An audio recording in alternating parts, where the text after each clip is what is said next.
muertos no merecen su existencia. Porque una persona que no tiene agradecimiento a sus padres, que le dieron su ser, que lo educaron, a sus abuelos, no merece nada de lo que se le ha dado. Y nosotros muchas veces fuimos indignos de nuestro pasado, muchas veces nos olvidamos de aquellos que combatieron en Punta Quebrada, que combatieron en el suelo que ustedes pisan. El origen de la guerra era que evitar que la Argentina se convirtiese en una potencia industrial como fue Estados Unidos. Ganamos esa guerra, pero lamentablemente después vino una traición interna. Lo que no consiguieron un ejército invasor, lo van a conseguir con un traidor, que fue Justo José de Urquiza. Justo José de Urquiza. Y Rosas estaba prácticamente en guerra contra el Brasil, porque quería la reunificación de la patria grande nuestra, con el Uruguay, con el Paraguay. Brasil no estaba dispuesto a permitirlo en ese momento.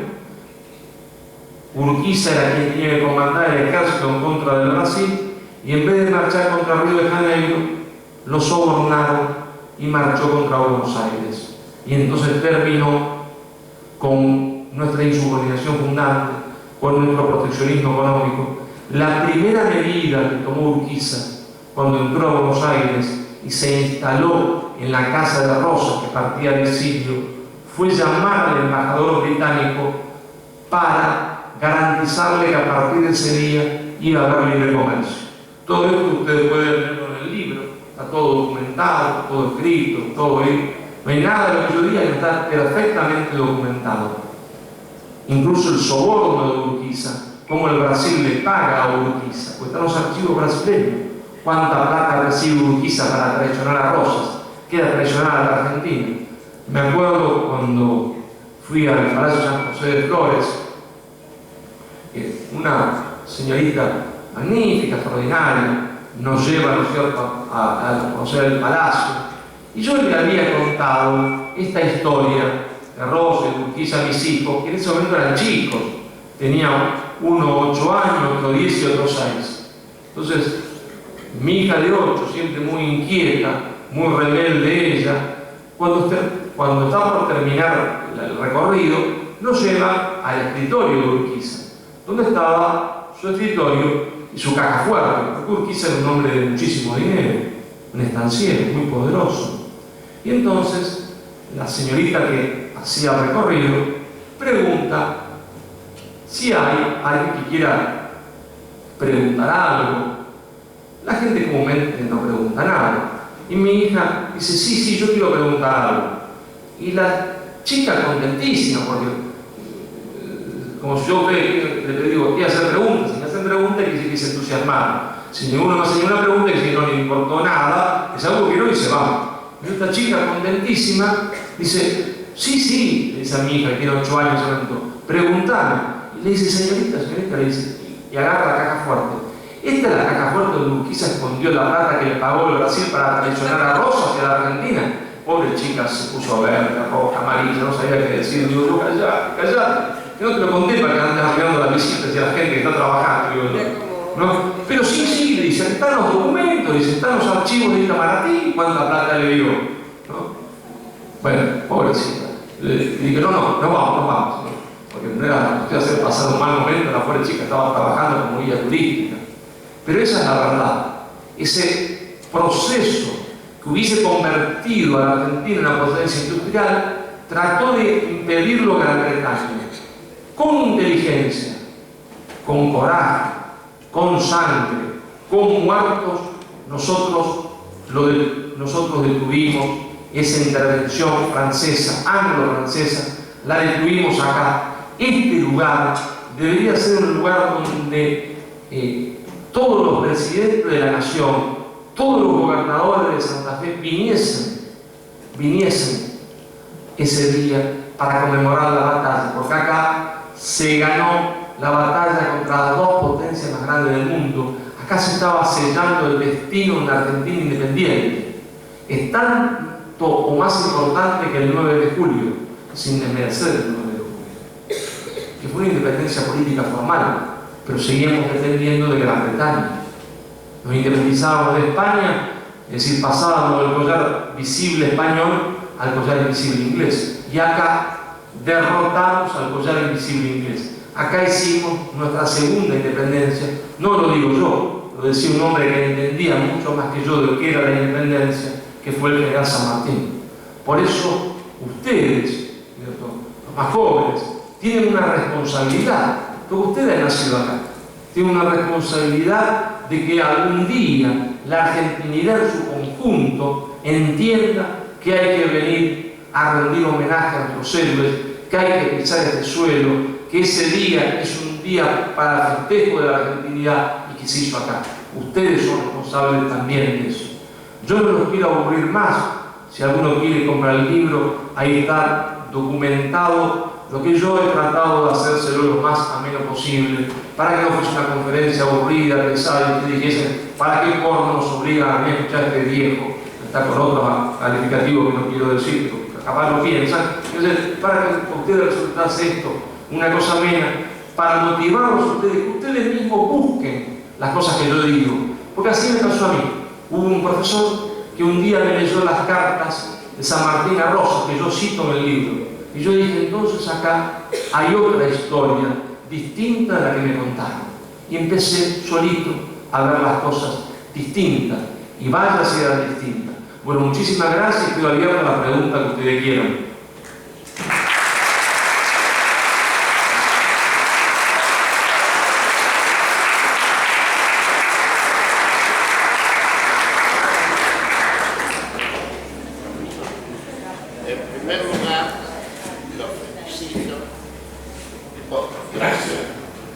En primer lugar, los felicito por el trabajo de investigación. Sé lo que representa hacer un trabajo de investigación. Además, los felicito por la calidad pedagógica y didáctica para darles un poco la clase a los más jóvenes, lo cual realmente me alegra.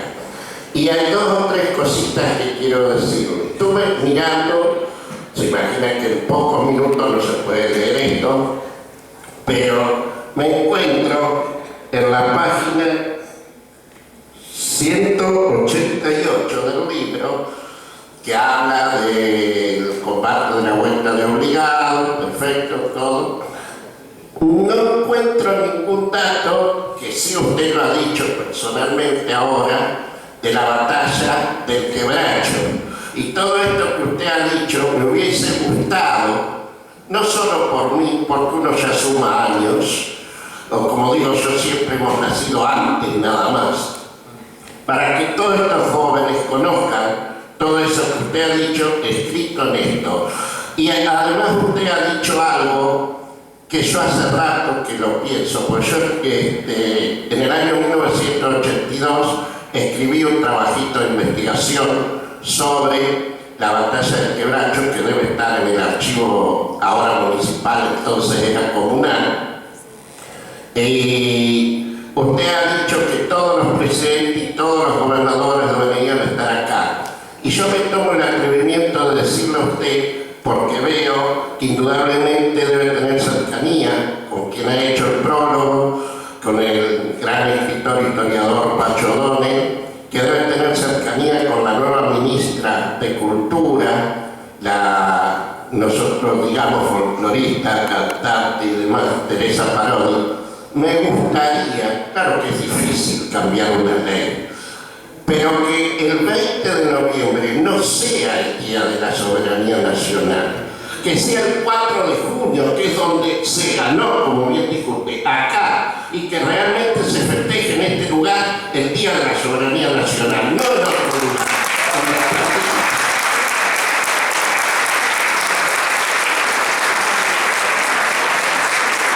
Y una cosa que me quedó en el aire y desde hace muchos años, desde cuando iba al profesorado de Historia, sé que Rosas hizo mucho para que se vayan, digamos así, rápidamente, la flota anglo-francesa. Mansilla peleó inclusive en San Lorenzo el 16 de enero de 1846 en la batalla de San Lorenzo, no el combate que hay de San Martín. Y ahí también ganó, y fue una batalla de unas 3 horas donde hubo muertos de ambos lados. Entonces, a mí todo esto, ¿no es cierto?, me lleva a pensar en el gran trabajo del brigadier general don Juan Manuel de Rosas. Y me queda un signo de pregunta muy grande. ¿Por qué cuando en la batalla de Casero debe exiliarse del país, va y se radica en Inglaterra y muere en Southampton, donde fue sepultado hasta creo que era el año 1994, cuando traen sus restos mortales por el presidente, orden del presidente Carlos Saúl Menem, y es sepultado precisamente en suelo argentino? Esa es la duda que me quedó, y lo otro, hágaselo llegar y que el 4 de junio sea nuestro día de la soberanía nacional. Muchas gracias por su amabilidad.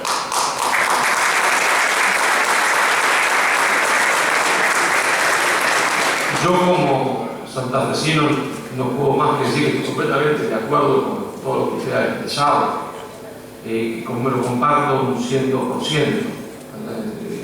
Ese día también mi gran sueño, y yo hago a veces, uno hace lo que puede y influencia como puede. Ahora, sobre la pregunta de Rosas, no hay que olvidarse que Rosas no va libre a Inglaterra. Rosas está semipreso en Inglaterra. No es que uno iba al puerto de Buenos Aires y decía, che, ¿qué barco parte acá para dentro de 2 horas? No. Hay un solo barco que a uno lo lleva a Inglaterra y punto, y ahí queda preso en Inglaterra. Los ingleses son muy astutos, lo querían tratar bien, querían darle dinero, y Rosas nunca aceptó. ¿Por qué? Porque ellos decían, este estuvo en contra nuestro, si lo doblegamos, ¿no? Si le damos unos pesitos, si lo tratamos bien, un día lo vamos a usar nosotros a favor nuestro, lo hacemos volver, pero ahora hacerlo volver a favor nuestro. Y Rosas, que sabía eso, dijo siempre que no, y murió en la más absoluta pobreza, es decir, pero una pobreza que ustedes no se imaginan. Rosas había sido, no porque le había robado nada a nadie, él había hecho ni lo había heredado, había hecho su fortuna solo a partir de los 14 años, porque se había escapado de la casa, había huido de su casa. Él no se llamaba Rosas, él se llamaba Rosa, con Z. Pero para decir que no le debía nada a su familia, se lo coge una carta a la madre y dice, ni el apellido me llevo. Como no me llevo ni el apellido, lo cambio. Y salió desnudo de la casa. No se llevó ni un calzoncillo, desnudo. Si fue desnudo, hasta la casa de los primos que le prestaban la ropa. Es decir, y ese hombre muere en la más absoluta pobreza en Londres. No había robado un peso durante todos sus años de gobierno. No tenía un peso, no tenía nada. Pero cuando digo pobreza, murió como un miserable, no tenía para vestirse ni para comer. A tal punto estaba en el grado de miseria que le dijo a su hija, no quiero que me visites más, pues no quiero que me veas así. Yo quiero que conserves otro recuerdo de tu padre. Y muere en la más absoluta pobreza. Entonces Rosas muere preso. Esa es la desgracia por la cual muere en Inglaterra, ¿no? Sí, que ayuda bastante Cherno. Sí. Lo ayuda económicamente. Y bueno, y sigue el trato con San Martín. No en ese periodo, porque San Martín ya había muerto, pero todo ese periodo. Creo que hay un libro, yo lo tengo en casa, no recuerdo si el autor es ese, pero creo que es Fermín Chávez, que escribe sobre la relación epistolar. Sí, Carta de San Martín a Rosa de Fermín Chávez, yo la cito en el libro, están citadas en el libro, sí. ¿Alguna otra preguntita? No, por favor, gracias a usted. ¿Alguna otra preguntita? Los más jóvenes se aburrieron mucho, no tienen ninguna pregunta, quieren rajarse. Permiso, señor. Sí. ¿Usted podría dar una cronología de los hechos que sucedieron después del combate de la... No, muy aburrido. Ustedes después lo buscan en internet, en el libro. Hoy internet soluciona todo eso. Segundo, a su parecer, sí, a su razonamiento, ¿cuáles serían las causas o razones por las cuales no se dieron la importancia o la trascendencia de este hecho que estamos hablando? Bueno, eso es fácil de responder, porque cuando Rosas cae a mano de Urquiza, Urquiza pues se va a arrepentir toda la vida de lo que había hecho. Estoy hablando del combate. Sí, pero para eso hay que explicar cuando Rosas cae. Cuando Rosas cae a mano de Urquiza, que se va a arrepentir toda la vida de lo que hizo, Después, el poder porteño, anglo-porteño, unitario de Mitre, que lo había utilizado, también se desprende de Urquiza en la batalla de Pavón. Y Mitre, que es representante del poder británico de Argentina, se hace presidente por la fuerza de Argentina, pero es un tipo muy inteligente, Mitre. Pues Mitre no solo se hace del poder, sino que se hace del poder simbólico. Mitre dice, tengo el poder, pero también voy a escribir yo la historia. Porque el que escribe la historia determina el futuro. Porque no se olviden ustedes que vamos a ser un pueblo muy joven, que después nos vamos a llenar de inmigrantes, de los cuales muchos entendemos nosotros. Entonces, ¿qué cosas van a enseñar las maestras en sus cursos? Dice Mitre, lo que yo escriba. Y como la mayoría de los alumnos van a ser hijos extranjeros, ¿qué van a creer esos alumnos y esos padres? Lo que yo escriba. Entonces Mitre escribe la historia falsificada de la Argentina, donde Rosas aparece como un tirano, donde él aparece como un hombre defensor de la libertad, como era un agente británico, y por supuesto todo lo que tenga que ver a la gesta de la guerra del Paraná, a la batalla de Obligado, a la batalla de Quebracho, queda completamente fuera de esa historia. Al punto tal que Mitre, al final de la biografía de San Martín, dice, bueno, le escribí unas cartas a Rosa, dando a entender que estaba viejo y estúpido. Es decir, él tenía que ocultar y mentir. Esa historia falsificada de la Argentina fue la que las maestras, pero no por mala intención, no tenían mala intención, la única que tenían, le enseñaron a los chicos nuestros durante prácticamente 70, 80 años. Y entonces, si se enseñaba esa historia falsificada, ¿qué importancia le dieron a la batalla protagonizada por un dictador, un tirano, como el oro de orejas de enemigo, como escribía Mitre de Rosas? Nada. Entonces eso quedó sepultado en la historia. Y justamente esa fue la gran batalla hasta el día de hoy del revisionismo histórico. Rescatar la verdadera historia para que ustedes la conozcan. Por eso esas batallas quedaron relegadas. Yo no quise hablar de la cronología. Si ustedes quieren profundizar también estos temas, ustedes pueden poner una página que yo tengo donde tengo más entrevistas, conferencias, donde tengo artículos sobre este tema, que se ponen www.marcelo, que es mi nombre, Gullo, que es el apellido, gullo.com. Ustedes entran a esa página, www.marcelo Gullo, todo junto, nombre y apellido, Marcelo Gullo, gullo.com, y ahí van a encontrar más datos, van a encontrar artículos míos, artículos de otras personas, conferencias, entrevistas, donde en gran parte hablo de estas cosas, también del tema industrial, también del escenario internacional, pero gran parte del tema histórico fundamentalmente. ¿No? Entonces eso quizás les sea a ustedes útil para estudiar o para saber, qué sé yo. ¿Alguna otra preguntita? Sí. Todo este movimiento que emprende Inglaterra en contra de la industrialización argentina, sí, es el que después va a llevar adelante a costa nuestra, junto con Brasil y Uruguay, para derrotar y empobrecer al Paraguay, la guerra del Paraguay, claro, la guerra de la Alianza. Claro, porque como el Paraguay también estaba llevando un proyecto industrial, cuando terminaron con nosotros, fueron contra el Paraguay. Era comerse a uno por vez. Iban a terminar con Claro. la industria del tren, porque claro, ellos querían eliminar toda la industria. También querían eliminarlo en Estados Unidos, de una manera no pudieron. Porque allá hubo también un casero, que fue Gettysburg. Lo que pasa es que allá ganan los proteccionistas, si gana el norte proteccionista, gana Rosa, digamos, y acá no. Es decir, pues en el libro yo digo, ¿no es cierto?, hubo un Rosa en Estados Unidos, que es el Lincoln, ¿no es cierto?, ¿no? Y hubo una batalla donde allá la ganan los federales, ¿no es cierto?, que eran los proteccionistas del norte, y acá la ganan los liberales, ¿no es cierto?, unitarios llamaban en ese momento. Claro, sí, sí.